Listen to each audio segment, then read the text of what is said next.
Welcome back, guys, to Ace Attorney Investigations 2, Prosecutors Gambit, where last episode, after finally deducing what was wrong with the well scene, we connected yet another piece of logic to end our little thief investigation of the prison yard, just as Winner and Gavel entered the scene to begin their investigations.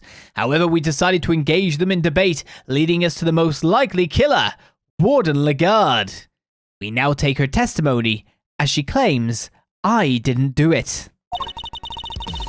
Faraday told me everything she knows about the case, sweetie. The victim died in his cell, so by your logic, I would have had to have killed him there. But how am I supposed to have moved the body, especially as I never went into the prison? I was too busy with work, you see. I was cooped up in my office until right before the show began. Check if you like. You won't find a record anywhere of my having entered or left the prison proper. Okay. I haven't the first idea what harebrained theories you little scams have cooked up, but I'm innocent. There's simply no way I could be the killer. Give me a break, Missile doesn't lie. Don't make it hard on everyone and just come clean. Oh dear, I'm afraid you are the one making things difficult. As I just said, I never went into the prison. If you think I'm lying, go and check the records. She clearly wants us to check these records, which means they won't help us. We'll just have to find another way of getting the truth out of her. Please, Mr. Edgeworth, stop being a big silly. You've made a boo-boo and you know it. A boo-boo? Let's press. Verity told me everything she knows about the case, sweetie. Hold it! Judge Gavel told you everything. Are you close? Thick as thieves, darling. Why do you ask? Are you jealous? Jealous? Of what? I had to ask Warden Laguarde for a lot of information on the first day of our investigation. It seemed only right that I share some information in return. Oh, Verity, do you have to make it sound so awfully dry? I thought we had a lovely chat. Ha ha ha! I simply share the truth in our conversation. It was the least I could do. I'm not sure what's going on, but these two, they're terrifyingly formidable together. The victim died in his cell, so by your logic, I would have had to have killed him there. Hold it!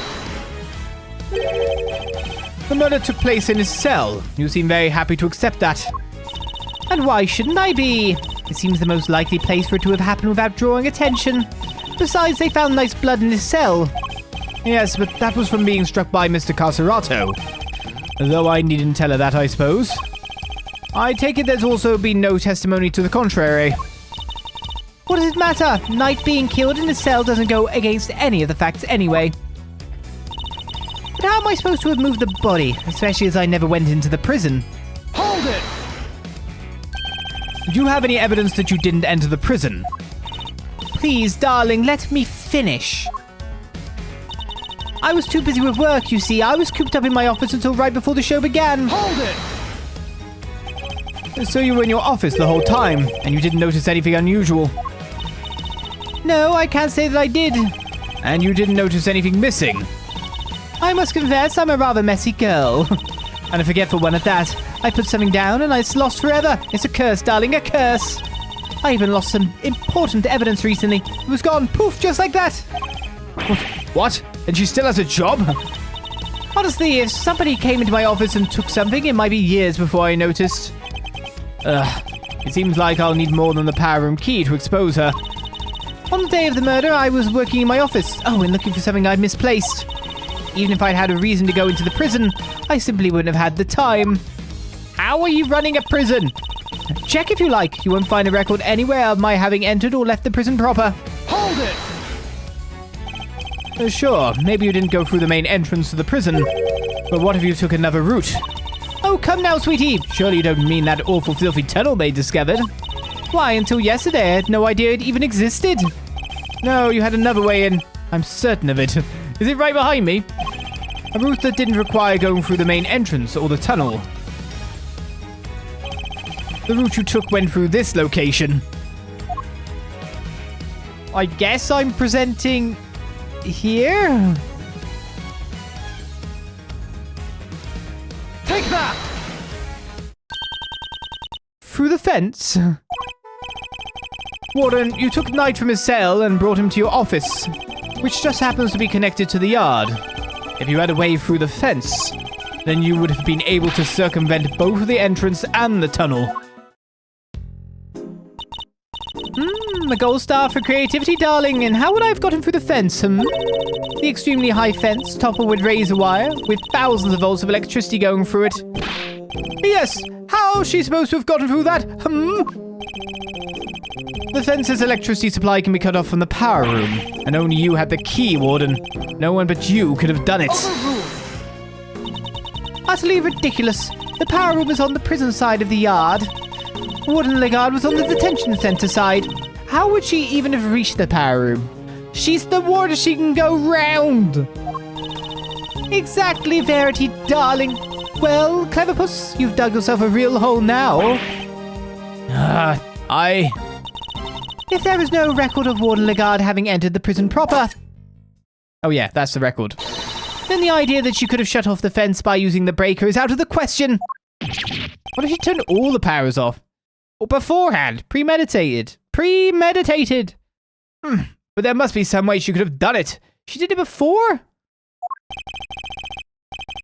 Take a deep breath, big guy. Lose your cool and you've lost everything. If I don't find a solution, she might still wriggle out of this.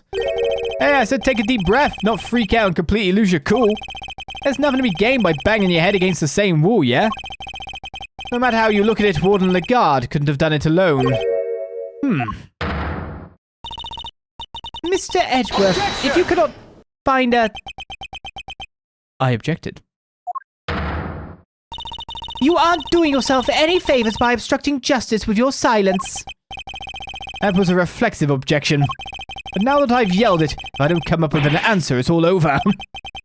I have one more thing to add, if you'll permit me. Something that explains how the warden could have shut off the breaker from the wrong side of the fence? Yes, because it's not as impossible as it seems. What enabled her to shut off the breaker? Her position? An accomplice? Or the time of the murder? I mean, I think if I click her position, it's going to say that it was on the wrong side of everything. Because that's where we led into this from. Time of the murder is not necessarily a thing. But if there is no record of her entering the prison, and she couldn't have got, there's no other access way from that side of the fence into that power room, maybe like a door or something, I don't know. Then, you'd have to believe that someone was on that side of the fence, so it has to be an accomplice. She couldn't have done it alone. But what if she wasn't alone? Oh, now we're talking. Way to flex the old grey matter, kiddo. I believe that Warden Laguarde had an accomplice. Overruled. Enough. You disappoint me, Mr. Edgeworth. What do you mean? Mr. Edgeworth said nothing wrong. The inmates of this prison are all issued with security bracelets. Oh, but there was one without it. The ones that raise the alarm if people go where they're not supposed to. Ah! I see that you have realized your error. No, I've realized my goal. And we are, of course, within the prison grounds, where not only are the bracelets worn, but even the guards surveil each other for signs of wrongdoing. And despite all of that, no one noticed Mr. Carcerato's escape. The only ones who are free to roam are the animals, and they most certainly could not have operated the breaker. No, so our accomplice must be human, and I'd argue that probably Helmet could. Overruled. Then who did it, given that it cannot have been a prisoner or a guard? Objection!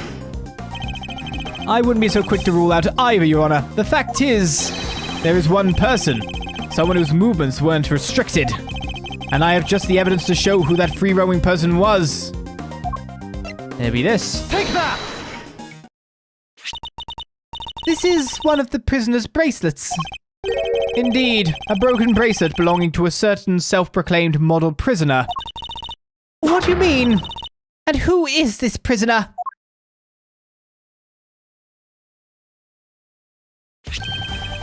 Frank Sort, Warden Laguarde's favorite inmate.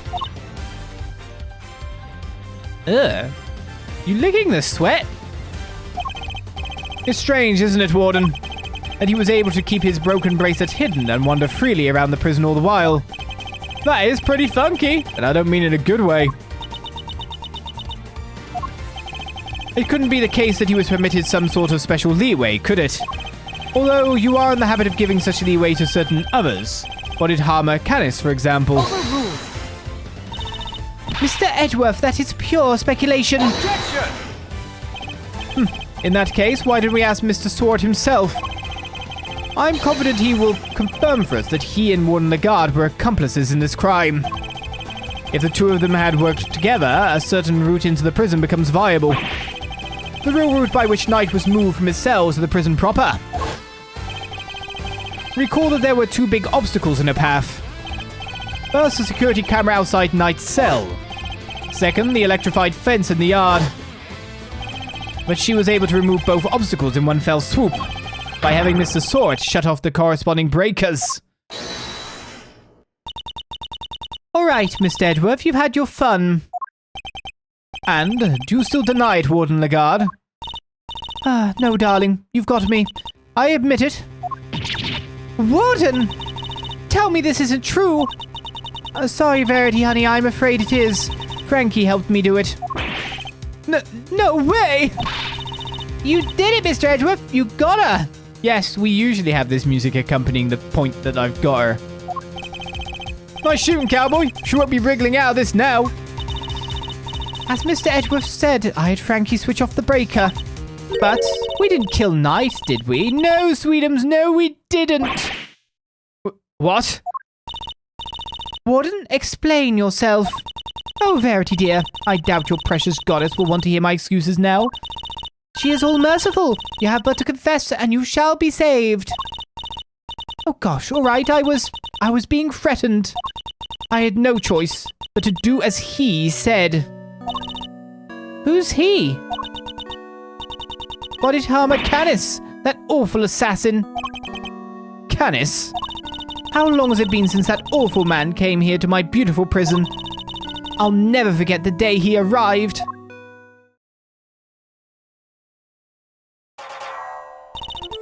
The moment we were alone, he said this to me. You should know that I have other dogs. Dogs not confined to this fine institution. Others? Yes, very loyal dogs. Dogs who will do anything I ask of them. Of course he wasn't talking about real dogs. He was talking about his very human cronies. And then he said one last thing. I would recommend that you take care in how you treat me during my stay here. I wouldn't want to have to set my dogs on you, or your precious family. I had no choice. I gave him that cell. I gave him everything he asked for. Everything? Wait, is that how he became the fixer? Yes, darling. I obeyed his every command and smuggled in for him all that he wanted. Eventually, I brought dear sweet Frankie into our little conspiracy. He agreed right away, of course, because I made things easier for him too. So you were smuggling in contraband. How exactly? Once a week, late at night, Frankie would shut off the breakers. That allowed me to go from my office into the yard without being seen by the cameras. Then I simply dropped the packages down the well on the prison side and went back through the fence. Each one of them spritzed with a little of my perfume. So that's what the sweet smell was. Yes, it was a signal for Canis's dog. When he picked up the scent, he would fetch the packages and bring them back to his master. We had to make sure Rocco wasn't in his cell at the time, of course. Can't have been easy keeping him from finding out. Oh, we're all very much creatures of habit here at the prison, darling. Everything runs to a schedule. Meals, exercise hours, that sort of thing. We knew when he wasn't there. And that adorable little bear of his freezes with fright at the sight of Canis's dog, poor thing. So there was no risk of him raising the alarm either. She has oversight over everything here at the prison, which made her the perfect mule. With her on his side, Canis couldn't fail. Frankie would sneak out again early in the morning to switch the breakers back on, and our work was done. Apart from fixing the time codes on the cameras, which I would do later when I got the chance. You have shared a great deal, Warden. The goddess of justice will surely take your honesty into account. I've been the most dreadful fool, I know I have. I'm supposed to be the one in charge. The day of Knight's murder was also one of our delivery days. And so Frankie, bless his heart, did his usual work with the breakers. But there was no package for me to deliver that day, so I didn't go out into the yard. So that's the secret behind the Fixer's system, and why she was... The police have been trying to track down his accomplices for the longest time. Even I've had to lend them a hand myself, you know. Heaven knows how many times I've hauled the secretive scoundrel into my office to talk to me. But no matter what I say or how much evidence I present him with, he simply won't say a word. That's why you were interrogating Mr. Canis over and over. Exactly. I was trying to track down those horrible hench people of his. I borrowed everything the police had on that rotten scoundrel. I watched his every move, intercepted every letter he wrote. His letters. And I suppose you must know about his correspondence chess games, too. No matter what I did, I couldn't turn up any clues as to who his underlings were. Living in fear like this, it's... Oh, you just can't comprehend it. As you have just heard for yourself, Mr. Edgeworth, the words of Warden Laguarde's confessions have cleansed her of all suspicion. Surely there is no need to hound her any longer? Has she really been cleared of all suspicion, though? Or is there more about her to uncover? I mean, there's probably more. I'm sorry, Your Honor, but this conversation isn't over yet. And I think the Goddess of Justice would agree. So you mean to make her suffer even more than she already has? Unfortunately, her suffering under Mr. Canis does nothing to prove her innocence in Knight's murder. She admitted herself that she knew of and even facilitated the so-called Fixer's delivery route. I believe she used that same route to move Knight's body. And where is your evidence, Mr. Edgeworth? It's in the fact that the sweet smell on Knight's body is the exact same scent Warden Laguarde uses to signal a delivery. What do you make of that? Well, that's because we've done it so many times by now that the whole well probably smells of it. Some of it must have just rubbed off on his body. That does match the statement that Mr. Carcerato provided. The smell? Yeah, it always smelled kind of nice down there. Nice? Gee, I don't know. Smells sort of like dessert, I guess. His words would seem to suggest that the smell had permeated the well. Ah! You've been rendered speechless, I see. And I hereby move to adjourn this session of the court. No, what do we do, Mr. Edgeworth? What can I do? Is this as far as we go? Finally! So we're actually done? Yes, Eustace, it seems we are. By the power vested in me, this court is adjourned.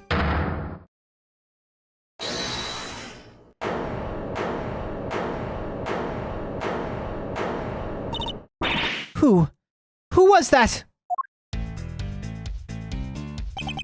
Come on, Judge G. Things were just getting good. Fender. Are you objecting to my adjourning this session? No. Would have shouted objection if I wanted to do that. You do you, G. Adjourn, don't adjourn. Whatever floats your boat. What are you doing, Mr. Fender? Don't worry about what I'm doing. Let's all just take a chill pill, shall we? I wish I mean a square of chocolatey goodness. Anyone? Are you trying to get yourself charged with contempt of court? No, my bad. I just had a quick request to make is all. As Simeon Saint's lawyer, that is. Ah, yes, I'd forgotten that you were his real attorney, Mr. Fender. How could you? You're killing me here. Can you blame us? You've been making Mr. Edgeworth do everything this whole time. Right you are, which is why I forget it's time to put in some work. Work, you say? Somehow I don't believe you've worked a day in your life. Then let's say this is me doing some prep work for the upcoming trial. Mind if I question the witness? Now, amusing, but what is there left to ask? I've got a feeling in my funny bone that Thieves here has something more to tell us about the killer. Do I? Yes, indeed. See, as a major player on Team Simeon, I can spot a sympathizer when I see one. And you don't think he did it, do you? So tell us, who did? Come on, spill the beans! We're all ears! Mr. Edgeworth, what's he doing? He's trying to coax Warden Laguarde into giving something away. Ask yourself, why would she go to all the trouble of sending Knight's body on such an odd journey? It's because she wanted to frame Mr. Canis. She did? No way! If he was convicted of committing murder here, that could have been grounds for a transfer to another prison. Most likely a more secure facility. And where he'd be out of her hair forever, huh? I'd argue he should be there already. Precisely. She saw her opportunity and seized it. No. Saint can't not be the killer. That's not fair. I was all ready to prosecute him. I know, right? But maybe we should find out what she thinks first. Don't want to get the wrong guy, yeah? Heh, nice. Now Mr. Wynn has to go along with it too. Well, Warden, are you happy to testify further? Of course! How could I refuse this silver-tongued devil? Eddykins, you have such a way with words. Just doing my job, thief. Besides, one can't tell the truth without telling the whole truth, can one? I'm simply dying to tell all verity, darling. Do say you'll let me. As you wish. Court is unadjourned. I can't believe you pulled that off, Mr. Fender. Phew, me either. Thank you for the timely intervention. Hey, it's the least I could do. Kay's not wrong. I've been leaning on you hard. Besides, the defense never rests, am I right? Simeon's depending on us. Sadly, I think I just about exhausted my reserves of cool lawyer chat there, and we can't foul this up now. Which means you're up to bat, Ms. Miles Schmiles. Miles McSchmiles, even. Show him that never rests spirit. I shall. Fabulous, then let's get started. My truth. I really don't think anyone could have done it but that dreadful man, Canis. There's no telling what went on between him and the victim. Perhaps he simply took a disliking to him. He's certainly the type. But whatever the sordid details, it was him. He stabbed that poor man to death. And then when he had his dog dispose of the body. That simply has to be what happened. The victim, Mr. Knight, yes? I did him the most terrible disservice. Yes, you killed him. I suppose you could put it that way. If I weren't such a sorry excuse for a warden, this would never have happened. And that's why I have to clean up this terrible mess. Warden Laguarde, as ever, your honesty is truly to your credit. I am certain Mr. Knight is looking down and weeping tears of gratitude. You've clearly never met Mr. Knight. Didn't seem like there was much to that statement, but maybe I'm wrong. Oh, there was 5. I thought there was like 3. I really don't think anyone could have done it but that dreadful man, Canis. Hold it! You seem very confident in your assertion. Why is that? Because all the other children in my little home are absolute sweethearts. They all profess to murdering me, if they could. They have faith in themselves and in one another. They have faith in the guards, in me. And they work hard every day to better themselves. None of them would dare commit murder. That's a very touching reason indeed, and I don't believe a word of it. But Canis, he's rotten to the core. He's the only one who would do something like that. There's no telling what went on between him and the victim. Hold it! Knight was being kept in a holding cell while Mr. Canis was in the prison proper. What could possibly have happened between them when they were at the opposite ends of the facility? Prisons aren't as big as they seem, you know. All kinds of awful things can happen. But Knight only arrived 2 days before he was murdered. I can't imagine anything significant happening in that short space of time. Then you don't know Canis, my dear. He'd find a way, I'm sure of it. Perhaps he simply took a disliking to him. He's certainly the type. Hold it! How could he take a disliking to somebody all the way over in the holding cell? Oh, I'm just plucking possibilities out of the air, darling. As I said, there's no telling what really went on between them. You're so awfully serious, aren't you?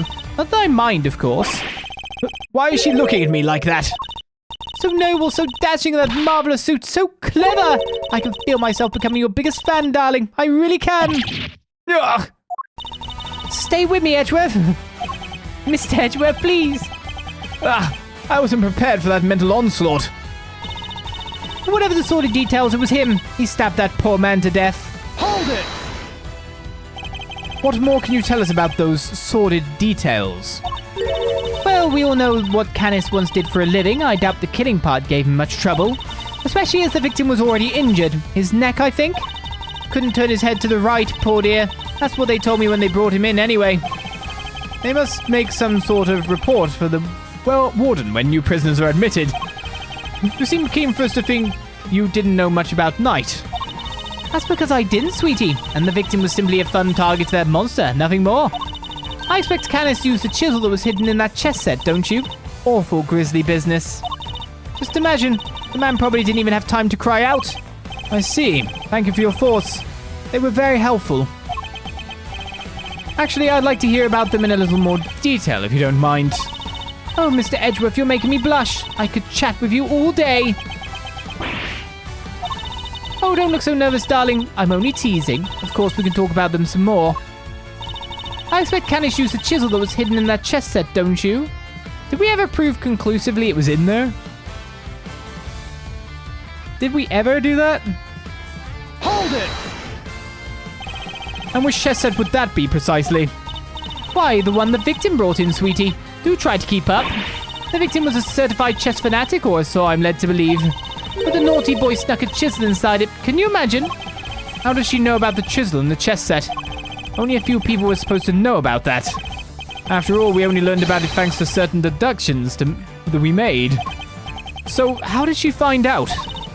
Of course, in the hands of a killer like Canis, even a chisel could serve as a deadly weapon. Okay, so that's our statement, actually. That's what we're going for here. May as well press the rest. You seem to have very strong feelings about Mr. Canis. Well, of course I do. I told you what he said to me. What an absolute menace he was to interrogate. He could sliver out of anything, the snake. He sounds as tough as a rock. And that infuriating, self-satisfied look on his face when they took him back to his cell. Ah, my blood boils just thinking about it. I certainly don't blame her on that count. And then he had his dog dispose of the body. That simply has to be what happened. Hold it! Surely you're not suggesting that the dog threw the body down the well? I told you already, darling. Canis has more dogs than that beastly creature. Remember? He has pets on the outside, too. You mean he brought someone in from outside the prison to help him commit the crime? Of course not, silly. How would they have made it through security? But he's a so-called fixer, no? Exercise that fabulous brain of yours a little. How hard would it be for him to recruit a dog on the inside, or even plant one? Interesting. And does this dog have a name? Well, if I knew that, my life would be so much easier now, wouldn't it? Anyway, it was just a little thought. You can ponder it in your own sweet time, darling. She's a slippery one. I'm not going to be able to catch her with this line of questioning, it seems. Warden Laguarde's testimony is little more than a house of cards. I just need to push her on the right statement to bring it all tumbling down. Well, the statement's probably the statement that was added then. Knowing about something that we hadn't actually talked about in front of her by the look of things.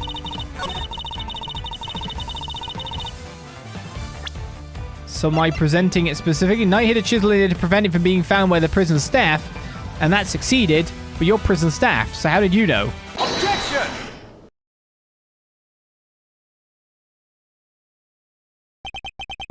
Warden Laguarde, you strike me as being more careful than the image you project suggests.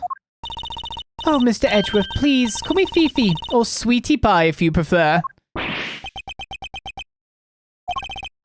However, I think you may have been a little less careful than you realize in this instance. Aren't you just the most adorable little creature? Don't be embarrassed, we're all family here. Ugh. Come on, Mr. Edgeworth, don't let it get inside your head.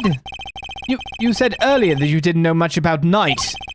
In which case, I find it rather strange that you know about the chisel. Well, of course I do, darling. Do you think we don't check prisoners when they come in? Objection! You're not talking away out of this, Warden. That is entirely irrelevant and you know it. Knight didn't bring the chess set into the prison himself. It was brought by Mr. Saint when he came to visit. Knight wouldn't have had it with him when he arrived. What? I mean, of course that when Mr. Saint came in, we, Objection! You checked him? I find that hard to believe, because if you did, that makes your story all the stranger. Have you found the chisel? Why did you not confiscate it there and then? Nah. Judge Gavel, did you tell anyone about the hidden compartment in the chess set? I did not. If no one leaked our findings, then how exactly did you learn about the chisel, Warden Laguarde? Because it certainly couldn't have been when you checked Knight on Mr. Saint on their arrival.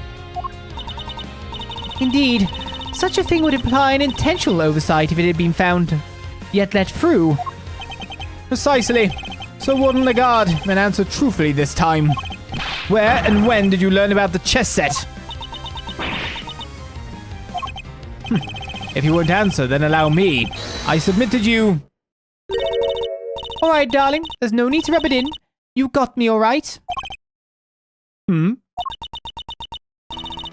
I questioned Knight. That was when I learned about the chess set. But please, you have to believe me. I did not kill him. One moment, Warden. This is a significant development. The court requests that you make a detailed statement on the record. Any objections, Mr. Edgeworth? None, Your Honor. Thank you, darlings. I'll clear up this awful misunderstanding, I promise. Very well. Go ahead, Warden Laguarde, and please tell the truth this time. Her lies are starting to wear thin. This is my chance to expose her. Well, my truth part 2 comes up. It looks like our truth is getting ever so closer at this point in time. But it seems our conclusion is not there yet. So another episode ends. Do we have a long episode? Do we have a short episode next time? Because I think we're nearly there, unless we're not. It could have legs to this case yet. But we will find out next time on Ace Attorney Investigations 2. I hope you join me then for more. And until then, I say bye-bye.